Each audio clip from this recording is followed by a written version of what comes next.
We are live at the Gazies, the NBL 24 Night of Nights, the awards. Joel Peterson, Damon Lowery. It's all said and done. We've had the fun. We've crowned the award winners. It's been a fun night. It's been a hell of a night. I came down the red carpet and nobody took my picture. I thought, what's the point of having a red carpet if you can't get a picture taken on it? But it ain't about us. It's about the players. It's about the coaches and just the festivities of the whole occasion. So I thought it's been awesome. This is my second one I've been to.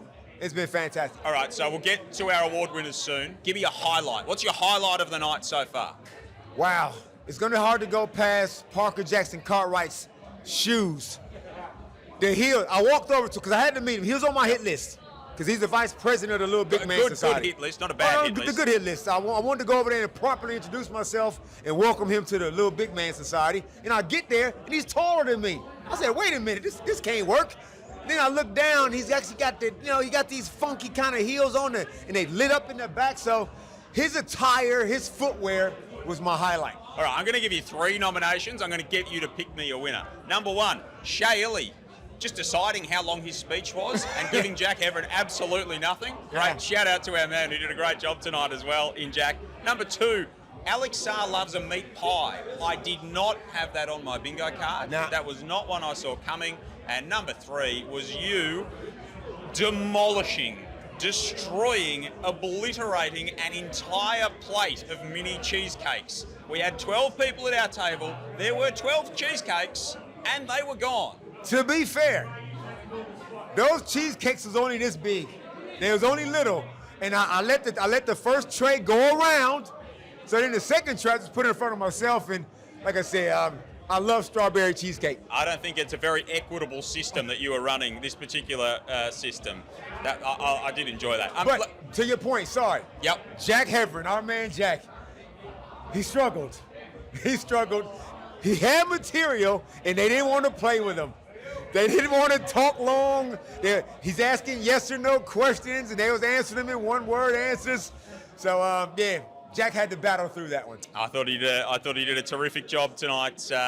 Let's get into the winners. The big winner of the night was Bryce Cotton. So a 4-time MVP, second only to the man whose name is on the thing in Andrew Gaze, a deserving winner, led the league in scoring, led the league in minutes, played the Wildcats back into the season.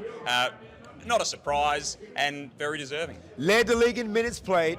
I actually congratulated him before the night even started. It happened to be on the table right next to us. I said, Bryce, hey man, I'm Damon. We never met, but just want to say congratulations on MVP. He tried to play all coy. He knew it was his. But yeah, he was, when he's at his best, there is no player in the league better than him.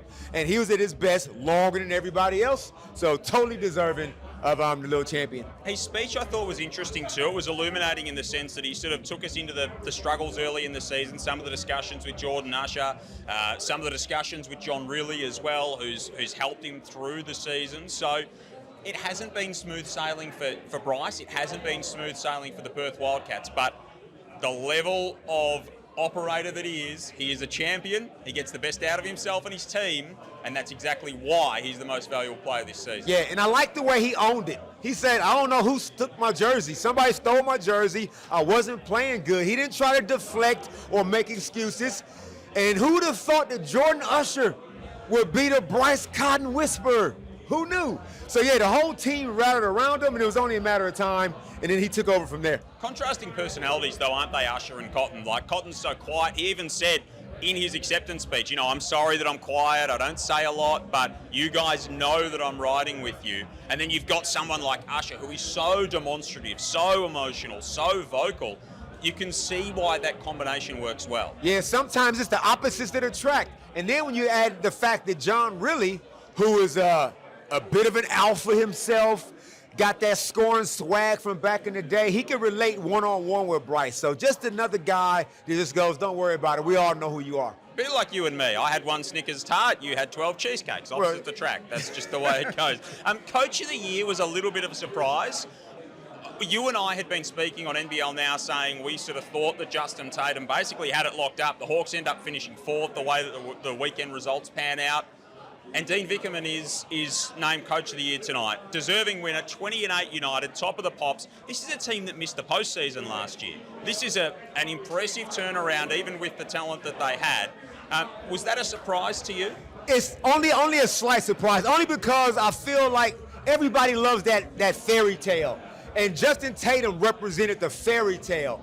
But in reality, you can't argue with Dean Vickerman's record. 20 wins, never lost 2 in a row. And what happens is kind of like with the Tom Brady scenario. I mentioned it earlier on one of our earlier podcasts. When you win so much, it gets boring.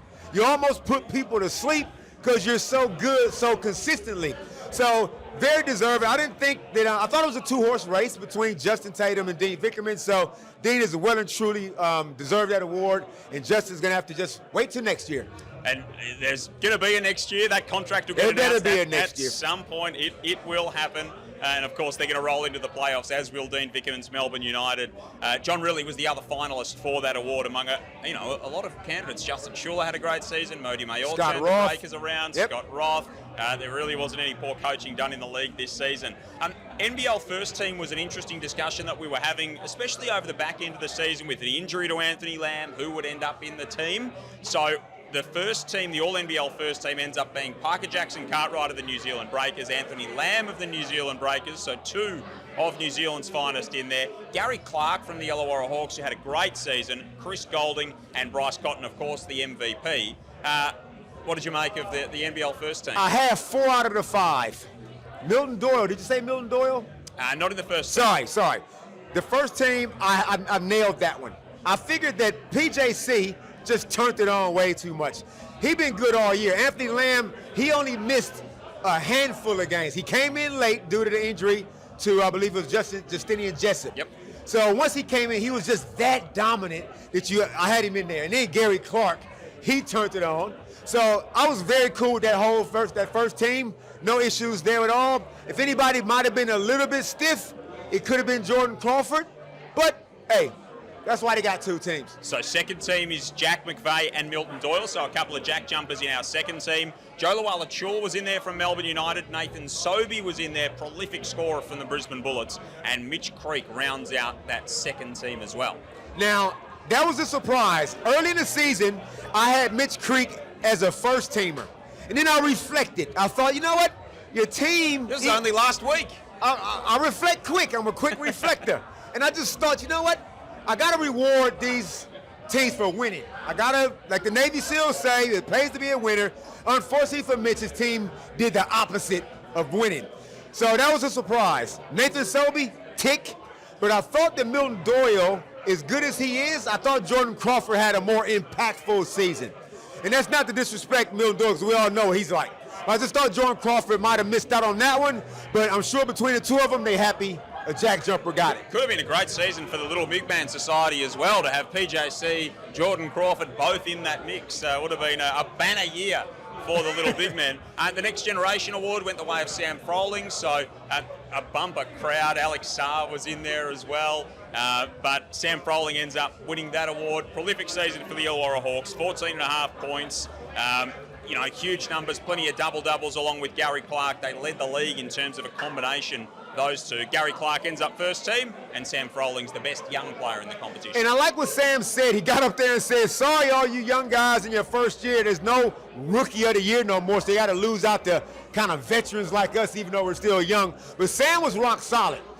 And I think the turnaround, obviously when they made the coaching change, Sam's numbers didn't really change from coach to coach, but it was just the impact of it in the way the team was winning. So thoroughly deserved for Sam. His future's bright. I still think he's a 24 and 14 kind of a guy, maybe next year.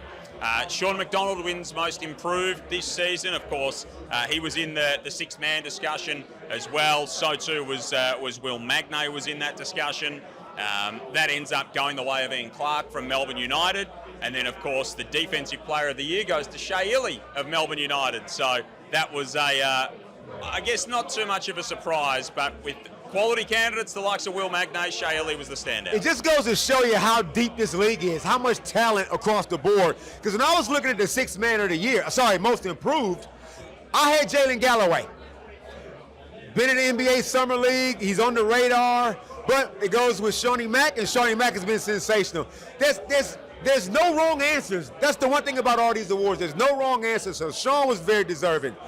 The Melbourne United has pretty much swept everything, and Ian Clark best player off the bench for the best team in the league, coached by the best coach in the league. I had no problem with that one as well. So, yeah, it's just been a deep talent pool that we have here in the NBL. And a great night here tonight. Great to have Damian Martin here. Great to have Corey Homicide Williams here sitting at our table. It was terrific to see him in a really emotional speech that he gave just before we handed out the MVP. Emotions running high in the room tonight. It was very good fun to be here. Absolutely. Table six got the MVP. Corey Homicide Williams, great to see him. He's full of life. He is effervescent. The crowd made him choke up a little bit. He felt the love, so it was awesome to see him. We got a great photo. A lot of the guys at the table. Nearly Meadows holding her bladder in. Yep. Because she had to sit there and not miss one word of Corey's speech. Time-lapsing the videos. So shout out to Nez and her bladder. Just a great night overall. Didn't think you'd be saying that at any point tonight. And a shout out to you and your cheesecake chomping ways, Mr. Lowery. Bringing on to more cake for next year. Hey, always good fun. Good to be with you tonight. Looking very dapper as usual. And I look forward to talking hoops with you again sometime soon. Can't wait.